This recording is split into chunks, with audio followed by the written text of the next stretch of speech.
I used to go into work at a newsroom with dozens of journalists every day, so it tends to be more isolated than it used to be.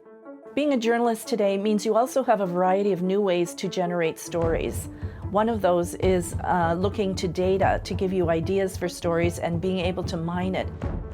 Before the IJF, we would have to go and search for certain types of data from different levels of government, federal and provincial. What the IJF has done is pulled together all these different levels of data and put it in one place, and that makes it much easier for us to do our work.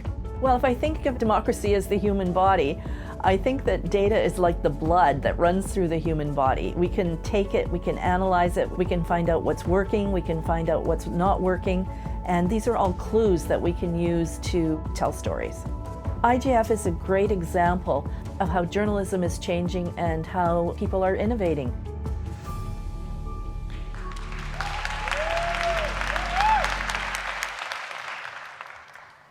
My name is Zane, and I'm the founder of the Investigative Journalism Foundation. I've wanted to be a journalist since I was just 5 years old. Journalists reveal the truth. They challenge power. They get to talk to the coolest people. Sadly, journalism is dying all around the world. And that's not just bad news for 5-year-old me, it's bad news for democracy. In Canada, where I'm from, 500 media outlets have closed their doors in recent years. There's been a 36% drop in coverage of democratic institutions and civic affairs nationwide. Without journalism, it's harder to know what's real and what's fake. It's harder to trust our neighbors. We already see this happening. 44% of people worldwide do not trust basic institutions like government and nonprofits. But it doesn't have to be this way. The Investigative Journalism Foundation is already helping rebuild democracy and journalism in Canada, and with your support, we'll do so much more. We built Canada's first ever searchable databases showing who donates to politicians, who lobby them, and how governments spend taxpayer money. Think of us like ProPublica combined with Open Secrets. Our artificial intelligence and machine learning make it easy for anyone to answer questions like, who gives the most money to my elected representatives? Which lobbyists get the most meetings with senior politicians? Which companies get the most taxpayer money? Our goal is to give everyone access to a shared truth on the most important topics. We launched 1 year ago. I'm proud to say we have 240,000 users.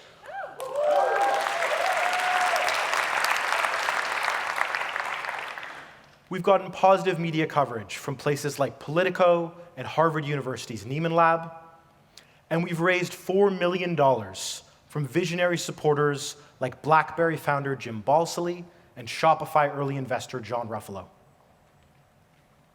We have an incredible team of 28 of the best journalists and developers in Canada. They are hard at work, doubling the number of searchable databases we have this coming year. We're building one showing the stocks politicians trade in real time.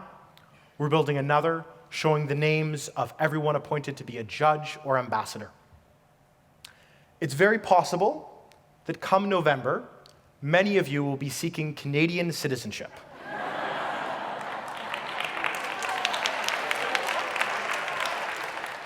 Why not help us clean house before you get here?